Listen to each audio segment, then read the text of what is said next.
بسم اللہ الرحمن الرحیم۔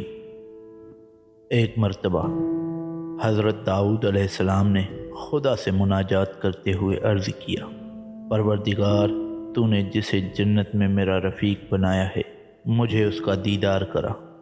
اللہ تعالیٰ کی طرف سے انہیں وحی ہوئی کہ اگر تم اپنے رفیق جنت کو دیکھنا چاہتے ہو تو کل شہر سے باہر جانا، اور شہر کے دروازے سے گزرنے کے بعد سب سے پہلے تمہیں جو شخص دکھائی دے وہی تمہارا جنت میں رفیق ہوگا۔ دوسرے دن حضرت داؤد علیہ السلام نے فرزند حضرت سلیمان علیہ السلام کو ساتھ لیا اور شہر کے دروازے کو عبور کیا۔ ان کی نظر سب سے پہلے ایک بوڑھے پر پڑی جس نے لکڑیوں کا ایک گٹھا سر پر اٹھایا ہوا تھا۔ وہ اسے بیچنے کے لیے شہر کی طرف آ رہا تھا۔ حضرت داؤد علیہ السلام نے اس سے اس کا نام پوچھا تو اس نے کہا، میرا نام متی ہے۔ شہر کے دروازے پر پہنچ کر اس نے آواز دے کر کہا، کوئی ہے جو مجھ سے لکڑیاں خرید کرے؟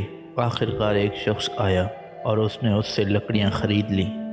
بوڑھے نے لکڑیوں کی قیمت وصول کی اور رقم سے اس نے کچھ گندم خریدی، پھر گھر چلنے لگا۔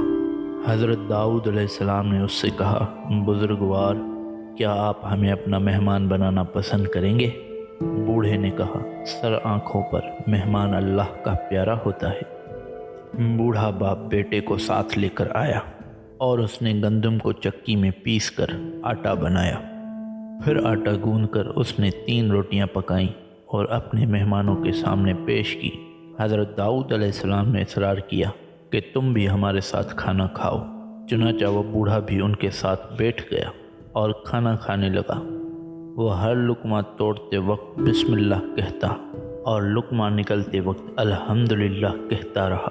جب سب نے کھانا کھا لیا تو اس بوڑھے نے اپنے ہاتھ آسمان کی طرف اٹھائے اور کہا، خدایا، جو لکڑیاں میں نے شہر جا کر فروخت کی ہیں وہ دراصل درخت تھی جسے تو نے اپنی قدرت کاملہ کے ساتھ زمین سے اگایا تھا۔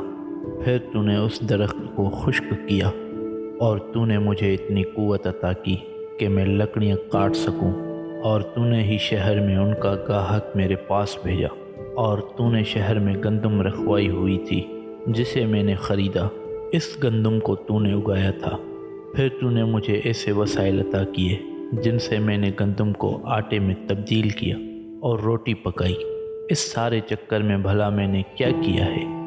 جب وہ شخص یہ کلمات کہہ رہا تھا تو اس کی آنکھوں سے آنسو رواں تھے۔